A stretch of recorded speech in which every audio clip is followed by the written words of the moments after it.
Alhamdulillah, ashhadu an la ilaha illallah wahdahu la sharika lah, wa ashhadu anna Muhammadan abduhu wa rasuluhu, amma ba'du. On va prendre aujourd'hui 4 chapitres, Inch'Allah, qui sont très courts. Qui sont courts. Et ils sont faciles également. Comme je l'expliquais, les prochains abwab sont courts et faciles. Bihamdillahi ta'ala. قال باب قول الله تعالى ولله الأسماء الحسنى فادعوه بها وذروا الذين يلحدون في أسمائه. Dans le sens où là il dit que à Allah appartiennent les plus beaux noms. Donc invoquez-le avec, ou appelez-le avec, ou nommez-le avec. Fad'u biha, ça veut dire ça. Et délaissez ceux qui blasphèment dans ces noms. Donc là on est toujours dans Tawhid et l'Asma wa Sifat, par rapport aux noms et attributs. Donc de ce verset, on y voit que Allah Azza wa Jal, il a l'Asma al-Husna. Al-Asma, c'est le jam de ism, qui veut dire les noms. Et Husna, c'est beau, le plus beau. C'est le, on va dire, pluriel féminin de Ahsan, Husna, comme Akbar, Kubra. C'est-à-dire qui ont atteint le summum de la beauté par le sens qu'ils renferment de l'attribut qui s'y trouve d'une perfection absolue. Quand on dit que Allah il est vivant, c'est d'une vie parfaite, sans début et sans fin. Quand on dit que Allah il est le Qawi, le fort, c'est d'une force infinie. Quand on dit que Allah il est Alim, c'est d'un savoir infini et parfait. Pas l'once d'un jahl, ni d'un oubli ce qui s'ensuit. Car Allah Azza wa Jalla est purifié de tout attribut de défaut ou de manquement. Donc Allah subhanahu wa ta'ala dans ce verset nous dit de l'invoquer par ses noms, ou de le nommer par ses noms, ou de faire ce qu'on appelle tawassul par ses noms. C'est quoi tawassul? C'est d'invoquer Allah par le nom qui correspond à la demande. Par exemple, tu dis Ya Rahman, irhamni, bi rahmatik. Ô miséricordieux, fais-moi miséricorde avec ta miséricorde. Mathalan, Ya Razaq, rzuqni. Ô le grand pourvoyeur à la subsistance, accorde-moi la subsistance. Tu utilises le nom qui correspond à la demande que tu fais. Par exemple, demain, tu vas invoquer, comme on le fait actuellement contre les Yahoud et les Nasara, pour le mal qu'ils font subir à la Ummah et entre autres en Palestine, tu ne vas pas dire « Ya Rahman, alayka bil Yahoud Nasara ». Tu vas dire « Ô miséricordieu, débarrasse-nous des Yahoud et Nasara qui font du mal à nos frères ». Non, là, le mot Rahman, il n'est pas adapté. Tu vas dire « Ya Qawi »,« Ya Zantiqam », Mathalan. Il y a Jabbar, les noms qui amènent à la force. Donc Allah Azza wa Jal, on l'évoque et on l'invoque et on le nomme par ses noms. Par ses noms. Et ces noms sont les plus beaux. Puis, il dit de délaisser ceux qui blasphèment ces noms. Yani yulhiduna fi asma'ihi. Yulhiduna fi asma'i, c'est-à-dire qu'ils font l'ilhad, c'est le fait de soit de le déformer, soit de le nommer par des noms qui ne sont pas les siens, ou de nommer la créature par ses noms à lui, ou alors de le nommer par ses noms sans en donner la signification authentique. Comme par exemple c'est le cas des Jahmiyah qui vont dire que Allah c'est le Hayy bila haya, c'est le vivant sans vie, Al-Alim bila ilm, le savant sans science, Al-Basir bila basar, celui qui voit sans vue, c'est-à-dire il est dépourvu de l'attribut qui est avec le nom. Alors, où est la beauté du nom si tu enlèves l'attribut qui va avec? Ou d'où le nom est sorti, on va dire plutôt. Le nom n'a pas de sens à ce moment-là. Ça devient un simple terme, comme chez nous les créatures, ça devient ce qu'on appelle un nom propre, par lequel on te nomme, et qui n'a pas de sens. Par exemple, demain, toi, tu es une personne, dans un nom arjami, par exemple non arabe, on disait l'autre jour, Lucien. Quand on parle l'autre jour, Lucien. Ça veut dire quoi, Lucien? On ne sait pas ce que ça veut dire, Lucien. Peut-être ça a un sens, ça, je ne sais pas, moi. En tout cas, même celui qui s'appelle Lucien, il ne saura pas ce que ça veut dire, Lucien. Il y en a plein, ils ont des prénoms, ils ne connaissent pas le sens. Mais on sait que quand on parle de ce prénom-là, on parle de toi. Alors que Allah Azza wa Jal, ses noms sont des a'lam et des awsaf. Ce sont des noms par lesquels on le reconnaît, également ce sont des descriptifs. Alors que toi, demain, tu peux avoir un nom, même qui a un sens, mais qui n'a aucun rapport avec toi. Par exemple, un nom, en français, on trouve souvent, d'ailleurs c'est chez les Africains, on trouve même les Congolais, quelqu'un qui s'appelle Gloire. Gloire, ou même Magloire, voilà. Il l'appelle Magloire. Et ça se trouve, la personne, c'est une personne, elle est honteuse pour son père. C'est une personne qui est vile, qui est basse, mais il s'appelle Magloire. Mais il n'y a aucune gloire en lui. C'est un kafir. Ou en arabe, tu es quelqu'un qui t'appelle, Methalen, Jamil. Tu vois, qui veut dire beau. Et en fait, tu n'es pas tel que le nom le décrit. Tu es différent de cela. Donc ce nom-là, en tant que créature, c'est pour nous reconnaître. Mais ce n'est pas forcément un descriptif. Alors que Allah Azza wa Jal, ces noms sont des noms par lesquels on l'appelle, qui sont ses noms à lui, et en même temps sont un descriptif. Et ils sont parfaits. فيقول في الفوائد إثبات الأسماء لله إثبات الأسماء الحسنى لله, qu'on affirme pour Allah les plus beaux noms. ثانيا مشروعية التوسل إلى الله بأسمائه الحسنى, et que Allah Azza wa Jal, on l'invoque, on le demande via ses noms également, comme on disait tout à l'heure. Le tawassul auprès d'Allah Azza wa Jal se fait par trois choses. Le fait d'invoquer Allah Azza wa Jal tout en prenant, je ne sais pas comment on dirait le terme en français, une forme d'intermédiaire pour se rapprocher de lui, mais un intermédiaire qui est légiféré. Soit tu le fais par ses noms et ses attributs, soit tu le fais par tes actes pieux, que tu as fait sincèrement, tu demandes à Allah Azza wa Jal, par exemple, par tel acte que tu as fait, qui t'accorde telle et telle chose, ou alors l'invoquer par le biais d'une personne pieuse. Ce sont les trois formes de tawassul, légiférer, c'est tout. En dehors de cela, ce n'est pas permis de faire comme une forme d'intercession par autre que cela. ثالثا وجوب حجر الملحدين في أسماء الله وصفاته إذا أيس من إصلاحهم, et qu'il faut boycotter les gens qui blasphèment ses noms et ses attributs lorsque ces personnes-là, on n'a plus d'espoir qu'ils ne se réforment. Et là, il parle de musulmans, bien sûr. Par exemple, tu as des gens de la bid'a qui, eux, ont des défaillances au niveau de la croyance sur les noms et attributs. رابعا تحريم الإلحاد في أسماء الله وصفاته من الإلحاد تسمية الله بما لم يسمي به نفسه أو نفى ما أثبته لنفسه من الأسماء والصفات. Également qu'il est interdit de faire l'ilhad dans les noms d'Allah Azza wa Jal, les attributs. Et cet ilhad, je ne peux pas vraiment vous le traduire, on le traduirait par blasphème, mais bon, c'est plus large que cela. Et le ilhad, il y a plusieurs formes de ilhad. Et entre autres, parmi eux, le fait de nommer Allah par un nom qui n'est pas le sien. Je disais il y a un frère qui m'a dit, pour le tawassul, on traduit par le prendre un moyen, le prendre comme moyen dans l'invocation. Non, je disais donc on disait l'ilhad, il y a le fait de nommer Allah par un nom qui n'est pas le sien. Ou alors le fait de nier un nom qui est le sien. Par exemple, un nom, une masala qu'on répète souvent, le fait de nommer Allah par Dieu. Dieu n'est pas un nom d'Allah Azza wa Jal.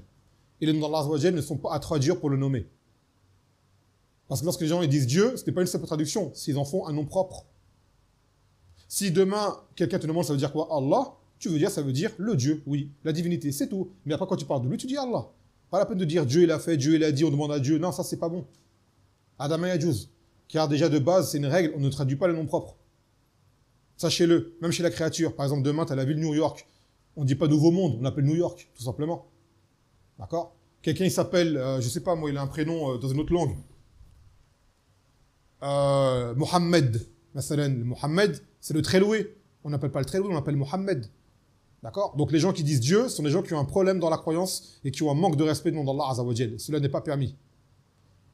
Et ils vont dire, c'est pour que les gens comprennent. On dit les gens connaissent mieux Allah que le mot Dieu. Tu es dans le monde entier, tu dis Allah, tout le monde sait c'est qui Allah Azza wa Jal. Tu vas en Chine, tu vas au Japon, tu vas au Mexique, tu vas au Canada, tu vas en Afrique et tu dis Allah, tout le monde sait de qui on parle. Maintenant, tu vas dans un autre pays, tu dis Dieu, ils ne savent pas ce que ça veut dire quoi Dieu. Donc, il faut arrêter la falsafa, là, les paroles qui ne servent à rien du tout.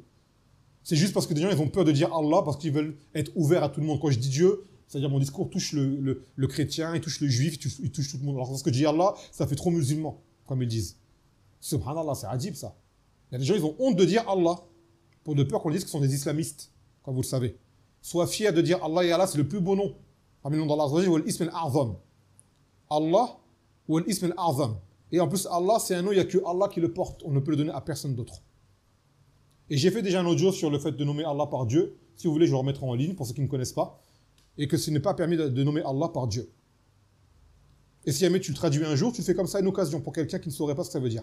Mais tu le nommes, tu dis Allah ou les autres noms que Allah Azza wa Jalla est là. Donc ça, c'est un ilhad dans ces noms, justement. Le nommer Allah Dieu, c'est un ilhad. Ou tout en dire le créateur, le créateur, le créateur. Dis le khaliq. Le créateur, c'est pas son nom. Le créateur, c'est une traduction de khaliq.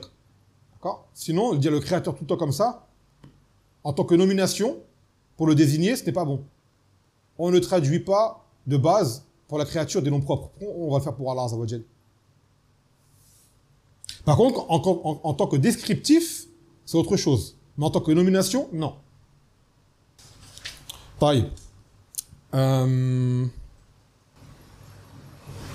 Il dit l'auteur, en faïda, القاعدة في أسماء الله وصفاته أن تطلق على الله من الأسماء والصفات ما أطلقه على نفسه وأطلقه عليه رسوله صلى الله عليه وسلم وتنفي عنه ما نفاه عن نفسه ونفاه عنه رسوله صلى الله عليه وسلم وتسكت عما سكت الله عنه ورسوله صلى الله عليه وسلم. C'est-à-dire que Allah, on ne le nomme, on ne le décrit que parce qu'il s'est nommé, et comme il s'est décrit, lui ainsi que son messager sallallahu alayhi wa sallam. Et qu'on renie tout nom ou tout attribut dont Allah s'est lui-même dépourvu et c'est lui-même renié, si on peut dire comme ça, c'est dépourvu, et son messager a fait également. Et c'est sur quoi Allah s'est tu et son messager ont sauté également. Sauf les noms ou attributs qui auront un sens mauvais. Il est certain que Allah, on peut le nommer de la sorte, ni le décrire de la sorte. Mais tu as des noms parfois, ils ont un bon sens, mais on n'a aucune preuve que Allah s'est nommé de la sorte. Donc on dit, ce nom-là, on ne peut lui affirmer qu'on n'a pas de preuve. Ça ne veut pas dire qu'on ne le connaît pas, qu'on ne l'affirme pas. Plutôt, ça ne veut pas dire que Allah ne se nomme pas de la sorte, mais on dit on n'a pas de preuve pour le faire. Donc, on s'arrête. Ça s'appelle tawqifi. On s'arrête sur une preuve, un dalil. Car Allah Azza wa Jal, il a plus que 99 noms. D'accord, le hadith qui est venu que Allah a 99 noms, il faut le comprendre dans le sens que Allah, il y a 99 de ses noms. Celui qui les mémorise, les comprend, d'accord, et agit en conséquence, entrera au paradis. Mais ce hadith ne veut pas dire qu'il n'a que 99 noms. Il y en a plus que cela. Et d'ailleurs, même les ulama, en prenant les preuves des hadiths et des versets, ils en ont trouvé plus que 99. Et d'autres noms qu'on ne connaît pas. D'autres noms d'Allah qu'on ne connaît pas. Et dont on n'a pas l'utilité sans quoi il ne l'aurait dit. Et son messager, sallallahu alayhi wa sallam. Taïb. Ensuite, il donna comme kalam sur le verset وذكر ابن أبي حاتم عن ابن عباس يلحدون في أسمائه أي يشركون. En tafsir du verset, de ceux qui blasphèment dans ses noms, il a dit quoi Ibn Abbas? En fait, ils font du shirk avec ces noms. De quelle manière? En nommant la créature par les noms d'Allah Azza wa Jal. Cela est du shirk dans l'asma sifat, car tu auras associé à Allah ce qui lui revient à lui seul. Masalan, les mushrikoun, ils ont nommé Al-Lat, ils disent que c'est un dérivé de Allah, ou de Al-Ilah plutôt. Ou Al-Uzza, c'est un dérivé de Al-Aziz. Donc ça, c'est de l'ilhad dans les asma wa sifat, c'est un blasphème, et c'est du shirk. Car ils ont nommé la créature, et qui plus est leur fausse divinité, en prenant un dérivé des noms d'Allah subhanahu wa ta'ala. Et cela n'est pas permis. يقول مناسبات الآثار للباب. Donc la relation du athar, ça veut dire du kalam d'Ibn Abbas par rapport au chapitre et au tawhid. حيث أفاد الآثار أن ابن عباس يرى أن تسمية الأصنام بأسماء الله إلحاد في أسماء الله وقد ثبت أن الإلحاد في أسماء الله شرك. Donc, ce tafsir d'Ibn Abbas prouve que le fait de nommer les idoles par les noms d'Allah Azza wa Jal, cela est de l'ilhad dans ces noms. C'est du blasphème. Et ce blasphème est du shirk. Cette forme de blasphème est du shirk. Également, An al-A'mash, il a dit Yudkhiluna fiha ma laysa minha, par rapport à yulhiduna fi asma'ihi. Ça veut dire que les gens rentrent dans le nom d'Allah ce qui n'en fait pas partie. Entre autres, comme on a dit quoi? Dieu. Les gens mettent Dieu comme le nom d'Allah alors que Dieu n'est pas un nom d'Allah. Ça aurait été peut-être un descriptif, mais un nom, non. Car Dieu, le mot Dieu, c'est un mot qui est imparfait. Déjà, c'est un mot qui est pris de la créature. Et c'est un mot qui est un pluriel. On dit des dieux avec un X. Et c'est un nom qui est un féminin. On dit des déesses. Comment on nomme Allah Azza wa Jal par cela? Ce n'est pas possible. Et à la base, en réalité, ce serait le Dieu, car c'est Allah. Ou la divinité, ou l'adoré, et ainsi de suite. Ce serait ça la vraie traduction de Allah. Et encore, elle est réduite. فهذا كان الباب الأول. C'était le premier bab. Deuxième bab, لا يقال السلام على الله. On ne dit pas le salam sur Allah. On ne dit pas le salam sur Allah. Et là, le salam, on va voir c'est quoi le sens. يقول في الصحيح عن ابن مسعود رضي الله عنه قال كنا إذا كنا مع النبي صلى الله عليه وسلم في الصلاة قلنا السلام على الله من عباده السلام على فلان وفلان فقال النبي صلى الله عليه وسلم لا تقولوا السلام على الله فإن الله هو السلام متفق عليه. Dans ce hadith, Ibn Mas'ud dit, et là c'était lors du tashahhud. Le tashahhud, vous savez, le tashahhud que l'on fait lorsqu'on est assis lors de la salat. Il dit, dans le tashahhud, nous disions le salam sur Allah et sur ses serviteurs, et le salam sur un tel et un tel. Et le Nabi sallallahu alayhi wa sallam nous a dit, ne dites pas le salam sur Allah, car Allah c'est lui le salam. C'est lui le salam. Donc là, salam, dans ce contexte-là, on ne peut le traduire par le salut. Non, ça n'a le sens. Ni la paix. À ce moment-là, non plus, on ne peut pas. Quand on dit le salam ou Allah, ce sens-là, comme traduction, n'est pas le sens qui évolue. Mais en fait, le salam, comme dit l'auteur, ism min asma'illah al-husna wa ma'nahu as-salim min kulli tamthil wa naqs. En fait, ça veut dire, c'est celui qui est dépourvu de toute ressemblance et de tout manquement. Car as-salama, quand on dit as-salama de quelqu'un, c'est as-salama, c'est une personne qui est saine. Une personne qui est salim, c'est une personne qui n'est pas malade, qui est exempte de toute faiblesse à ce moment-là. D'accord? C'est le axe de marid. Et quand on dit as-salama, c'est la préservation, la santé, on va dire en gros. On dira comme ça. Désolé, par exemple, j'ai encore un trou dans les mots. C'est une personne qui est dépourvue de toute pathologie et de toute maladie, de toute blessure et de toute carence. Donc, Allah Azza wa Jal, as-salam, c'est celui qui est dépourvu, exempt de toute ressemblance avec la créature, de tout équivalent et de tout manquement et de tout défaut. Hada wal ma'na. Donc à ce moment-là, on ne va pas dire salut ou paix. Ça ne correspond pas du tout comme traduction. Et d'ailleurs, on peut s'appeler Abdus Salam. Abdus Salam, c'est l'un des noms qu'on peut avoir en tant que créature. Donc on y voit que on ne dit pas as-salam à Allah, car Allah c'est le salam. Et à la base, c'est une formule qu'on dit dans le tashahhud. Et qu'auparavant les sahaba disaient, et le Nabi sallallahu alayhi wa sallam les a corrigés et a rectifié cela, en disant que as-salam ou Allah.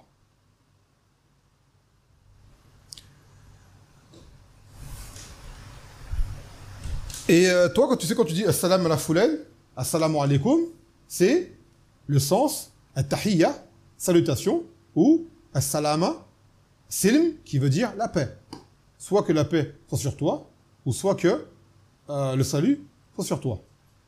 Mais pour Allah Azza wa Jal, ce n'est pas le cas. D'accord? Ce n'est pas le cas. Car le salam ou Allah Azza wa Jal. Fawaid. Tahrim qawl as-salam ala Allah, qu'il est interdit de dire as-salam ala Allah. ثانيا إذا منع الإسلام من شيء أرشد إلى ما يغني عنه. Lorsque l'islam vient pour interdire une chose, l'islam te dirige vers ce qui le remplace et qui est meilleur. ثالثا السلام اسم من أسماء الله الحسنى, et que السلام c'est parmi les noms d'Allah les plus beaux. رابعا جواز الدعاء للمخلوقين في الصلاة, qu'il est permis d'invoquer pour les créatures lors de la salat. Et principalement, ce qui est voulu par là, c'est le tashahhud. En tashahhud, vous savez, on fait la salat sur le Nabi. On fait salat sur tous les serviteurs d'Allah Azza wa Jal, salihin. Donc dans la salat, c'est permis de le faire. يكون مناسبات الحديث الباب, la relation du hadith par rapport au chapitre. حيث دل الحديث على تحريم قول السلام على الله. Le hadith vient pour montrer l'interdiction de dire السلام على الله. وثانيا مناسبات الحديث التوحيد. La relation du hadith par rapport au tawhid. حيث وفاد الحديث أن السلام على الله ناف للتوحيد وذلك أن السلام دعاء بالسلامة من العيوب والنقائص والله منزه عن ذلك. Donc ce hadith montre que le fait de dire as-salam ala Allah, cela s'oppose au tawhid, car cela amène à invoquer que Allah soit, c'est invoquer, c'est de demander que Allah soit prémuni, soit dénué de tout défaut, de tout manquement. Alors que Allah Azza wa Jal, à la base, ne l'est pas. Donc comment tu invoques pour une chose qui n'est pas possible? C'est-à-dire, ça laisserait entendre que Allah a cela, chose qui n'est pas vraie. Donc cela s'oppose au tawhid. Voilà pourquoi on ne dit pas as-salam ala Allah Azza wa Jal. Tu pourras le dire pour quelqu'un, as-salam ala fulan, as-salam ala fulan. Car nous, oui, nous sommes exposés à ce genre de choses. Mais Allah Azza wa Jal, il en est exempt. Donc on ne peut invoquer pour lui, pour cela. Et on n'invoque pas pour Allah Azza wa Jal, de toute façon. Allah wa al-ghani. Ou nahnu al-fuqara. Mais on invoque Allah pour nous. Ou pour autrui. Troisième bab de ce ders. Bab qawl Allahumma ighfirli in shit. Oh Allah, pardonne-moi si tu veux. Qu'en est-il du jugement de faire cela? في الصحيح عن أبي هريرة رضي الله عنه أن رسول الله صلى الله عليه وسلم قال لا يقول أحدكم اللهم اغفر لي إن شئت اللهم ارحمني إن شئت وليعزم المسألة فإن الله لا مكره له ولمسلم ليعظم الرهبة فإن الله لا يتعظمه شيء أعطاه. Dans ce hadith, Abu Huraira radiyallahu anhu, il dit que le Nabi sallallahu alayhi wa sallam, il a dit que aucun d'entre vous ne dise Allah pardonne-moi si tu veux, Allah fais-moi miséricorde si tu veux, mais qu'il soit déterminé et décisif dans sa demande, car Allah, rien ne le contraint. C'est-à-dire que Allah, il fait ce qu'il veut. Et dans la version de Muslim, qu'on doit magnifier la convoitise, le désir auprès d'Allah, c'est-à-dire qu'il nous donne la chose, car Allah, rien ne lui est impossible. C'est-à-dire, n'aie pas peur de demander à Allah une chose en pensant que c'est une chose qui est trop grande, trop immense. Demande ce que tu as demandé. Et Allah te le donnera. Bien sûr, si ce dua-là, t'es légitime. Car il se peut que Allah ne veut pas te le donner. Mais quoi qu'il en soit, toi, en toi-même, tu n'as pas à faire cette formule si tu veux. Et c'est une erreur que beaucoup de gens y font. Ils font le dua et ils disent Inch'Allah après le dua. On ne dit pas Inch'Allah après un dua. Allah yarzukouk, Inch'Allah. Allah yarhamouk, Inch'Allah. Allah yaghfir lak, Inch'Allah. Là, ça c'est faux. On ne dit pas Inch'Allah après un dua. On dit Amin. On fait la demande et on ne dit pas Inch'Allah. Cela n'est pas permis. L'auteur explique en disant لما كان الكل مفتقرا إلى الله عز وجل فالله والغني الحميد نهى رسول الله صلى الله عليه وسلم من أراد الدعاء أن يعلق مطلوبه بمشيئة الله لأن ذلك يشعر بعدم الاهتمام بالمطلوب وذلك ينفي الافتقار الذي هو روح عبادة الدعاء. Donc il a dit, lorsqu'une personne, il a dit plutôt nous sommes tous, d'accord, dans le besoin d'Allah Azza wa Jal. Tous. Et Allah, c'est lui le riche Et donc le Nabi sallallahu alayhi wa sallam a dit que lorsqu'une personne veut invoquer, qu'il ne base pas ou qu'il n'accroche pas à son désir la volonté d'Allah Azza wa Jal. Car cela, ça fait comme si il n'avait pas vraiment de grand besoin de cette chose-là. Quand tu dis à quelqu'un, si tu veux, par exemple, tu dis à quelqu'un, un exemple, hein, à une créature, viens chez moi ce soir si tu veux. C'est-à-dire, en fait, je dis pas besoin que tu viennes. Si tu veux venir, tu peux venir. Donc ça manque quoi? Un manque de désir, un manque de besoin. Alors que lorsque tu demandes à Allah Azza wa Jal, tu es en besoin. La chose, tu la veux. Et il n'y a que lui qui peut te la donner. Donc quand tu dis inshita, c'est comme si tu disais, si tu veux me le donner. Si tu veux pas, c'est pas grave. Fi tanakos, fi shanet do'a. Et ça, ce n'est pas permis. Tout comme la personne n'a pas à être gênée de demander à Allah Azza wa Jal ce qu'il veut. Dans ce qui lui est, bien sûr, permis de demander. Il ne faut pas qu'il dise d'idée dans le do'a. Par exemple, tu ne demandes pas à Allah, Ya Rabbi, je veux être un prophète. Tu ne peux pas. Ya Allah, je veux le ilm des messagers. Tu ne peux pas. Ou Allah, je veux voler dans les airs comme un oiseau. Bon, Allah peut te donner le miracle de voler dans les airs comme un oiseau. Mais à la base, l'être humain ne vole pas comme un oiseau. Donc ne demande pas des choses qui ne te reviennent pas. Ne demande pas des choses qui ne te reviennent pas.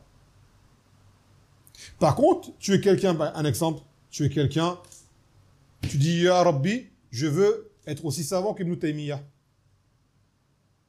Bah, demande-lui. Demande-lui. Mathalan, tu dis, oh Allah, j'aimerais, mathalan,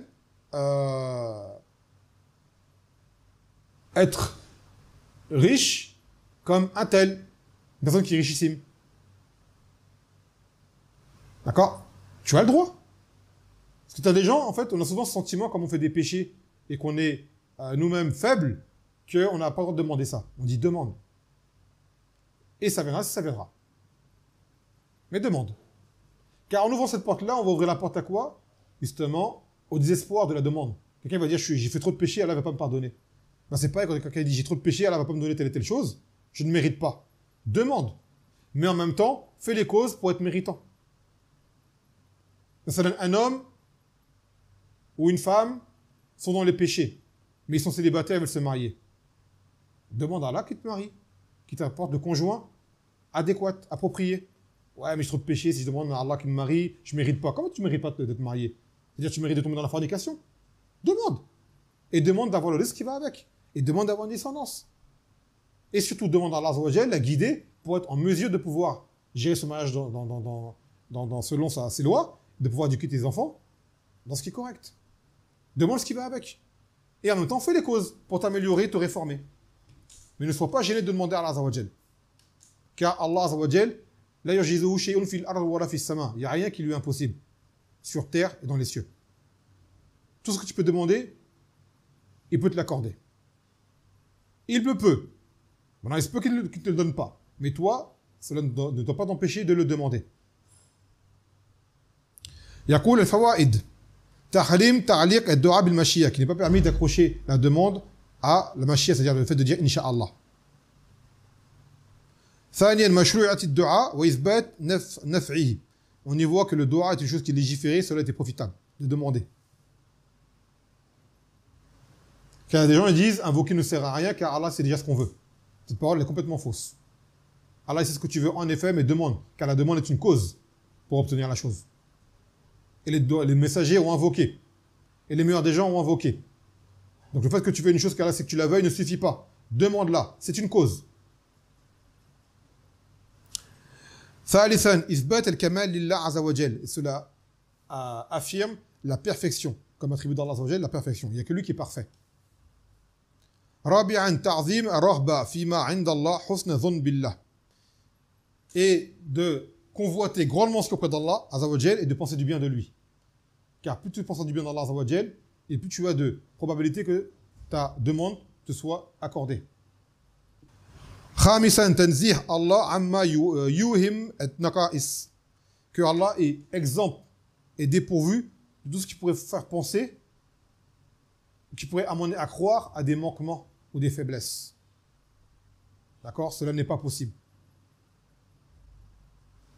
يقول مناسبات الحديث الباب la relation du hadith par rapport au chapitre حيث دل الحديث على تحريم تعليق الدعاء بالمشيئة qui n'est pas permis justement de lier de faire suivre ou plutôt de dire Inch'Allah lors de l'invocation.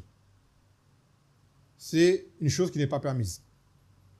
مناسبات الحديث للتوحيد la relation du hadith par rapport au tawhid حيث دل الحديث على تحريم تعليق الدعاء بالمشيئة لأن ذلك يشعر بالضعف الافتقار إلى الله وذلك منافي للتوحيد. Donc il n'est pas permis de dire Inch'Allah lors d'un dua car cela amène à faire comme si tu pouvais te passer de ta demande, que cette demande n'était pas indispensable, n'était pas nécessaire.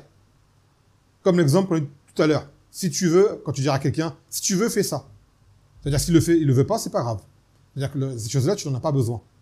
Alors que nous, on a besoin d'Allah Azza wa Jal. Et cela s'oppose au tawhid et réduit de la valeur du dua et réduit de la richesse, du moins réduit de la valeur aux yeux de la créature, bien sûr, de la richesse d'Allah Azza wa Jal. C'est comme si tu disais ce qui est auprès d'Allah, j'en ai pas besoin. Pas trop en fait. Alors qu'Allah, on a besoin de lui à tout moment. Comme on dit dans le dua, lors des askar du massa, Wala takilni il est nafsi tarfat al-ayn. Il ne me laisse pas livrer à moi-même, ne serait-ce que le temps d'un clin d'œil. Fahadha yunafi at-tawhid. Quatrième et dernier bab de ce chapitre. Bab la yaqul abdi wa amati. On ne dit pas mon serviteur ni ma servante. Ah, c'est pour une personne qui a encore des esclaves. Et au passage, Kazalik, j'ai déjà fait une conférence sur le sujet, l'esclavage n'est pas aboli en islam. C'est juste qu'il n'est pas applicable parce que les conditions ne sont pas réunies. Sans quoi, si les conditions se réunissent, l'esclavage est toujours effectif. Il a ses règles qui lui sont propres. Et l'esclavage en islam, comme on dit, il a lieu par les captifs lors du djihad. Les captifs koufars, quelle que soit leur couleur. Quelle que soit leur couleur.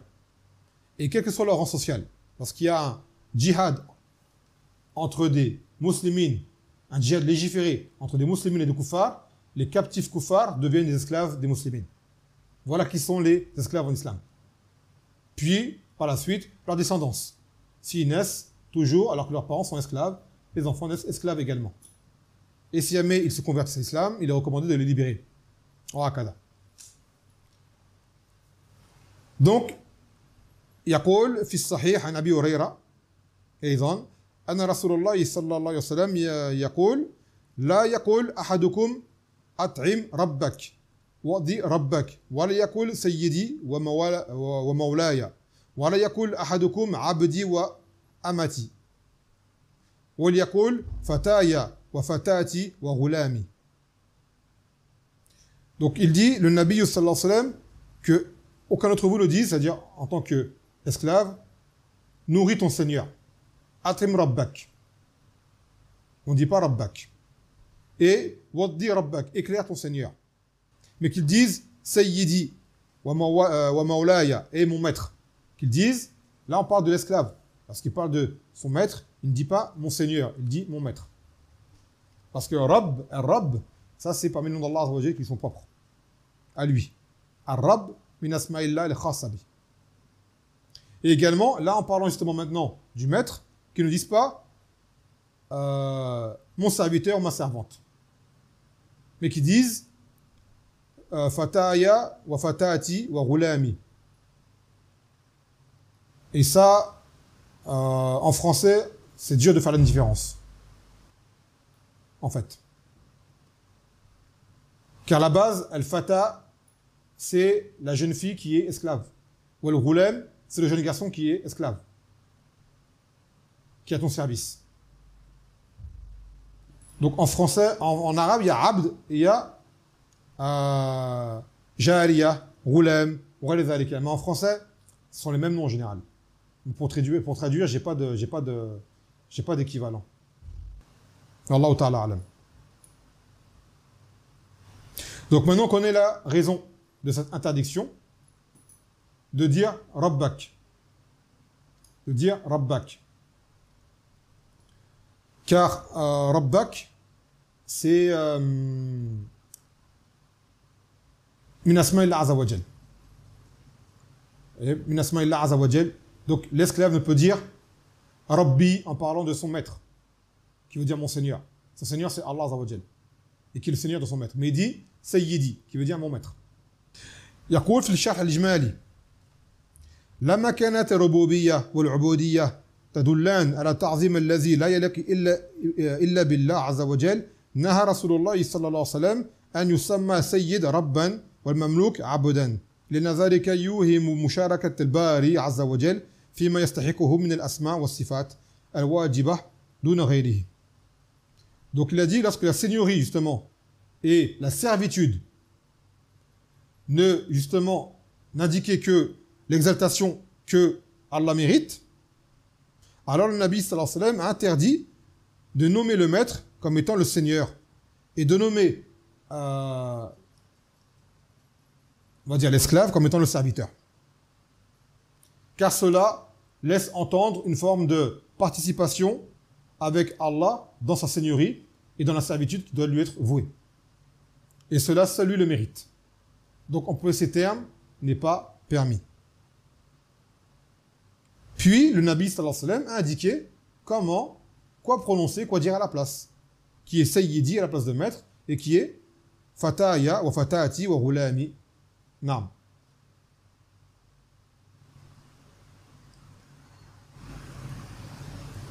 Ensuite, un frère a suggéré de dire le mot valet.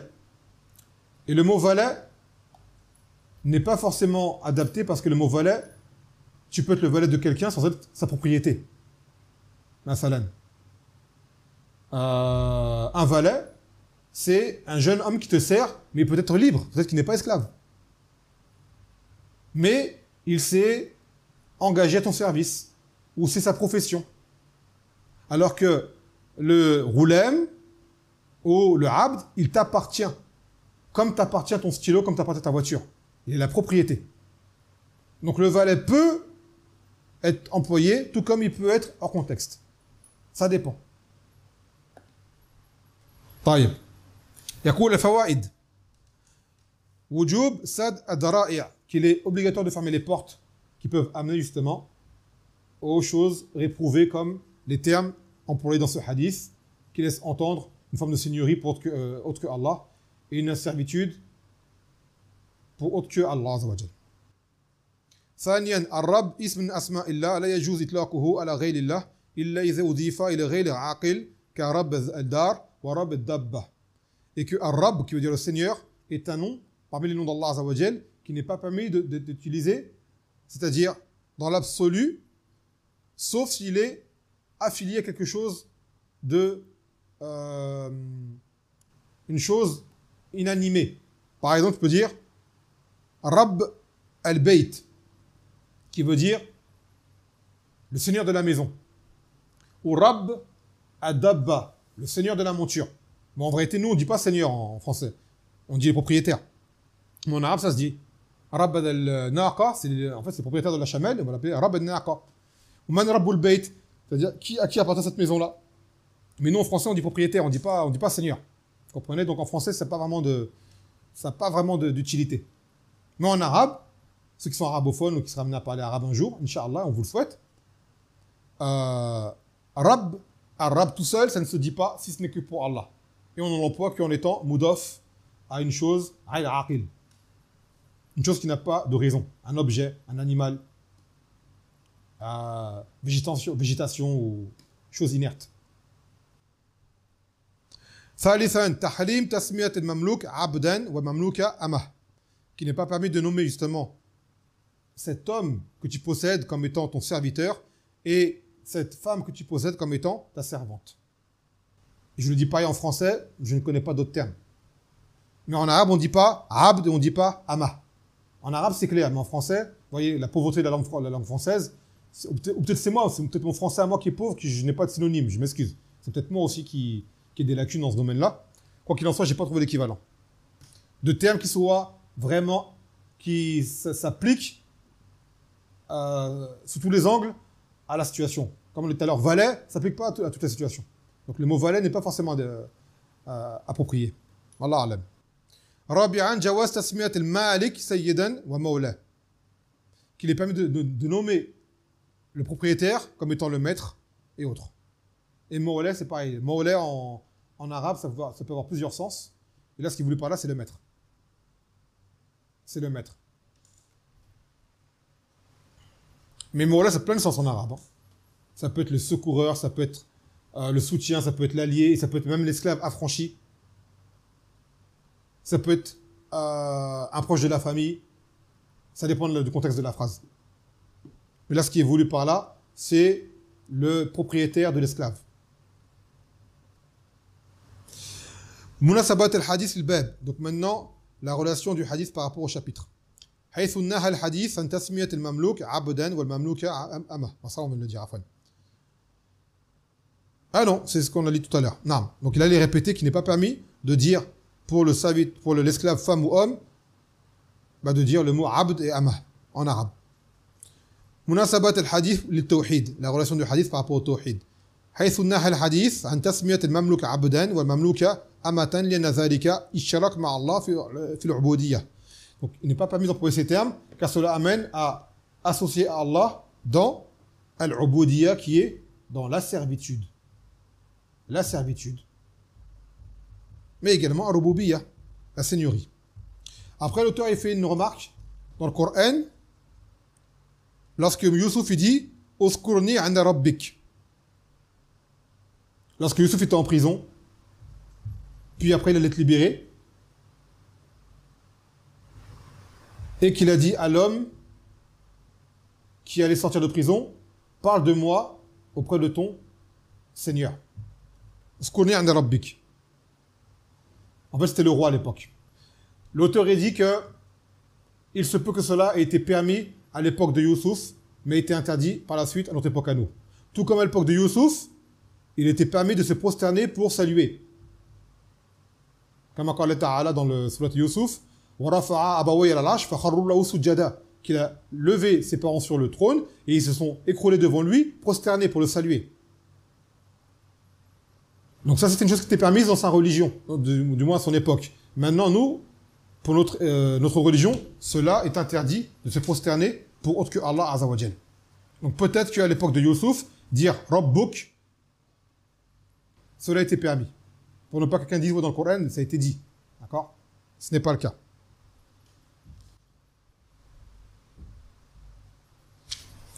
Donc voilà ce qu'on a appris aujourd'hui. On a pris 4 abwab. Comme vous avez vu, c'était court. Wallah, j'avais envie de mettre le 5e et je dis non, sarhamuhum, Inch'Allah. Sarhamukum. Je ne peux pas mettre un 5e. Même le 5e, hein, il est très court, c'est une page, c'est un dalil. Mais bon, on prendra demain, Inch'Allah ta'ala. Allah yabarak fikum, wa subhanaka wa bihamdik. La ilaha illa anta astaghfiruka wa atubu ilayk. Wassalamu alaikum wa rahmatullahi wa barakatuh.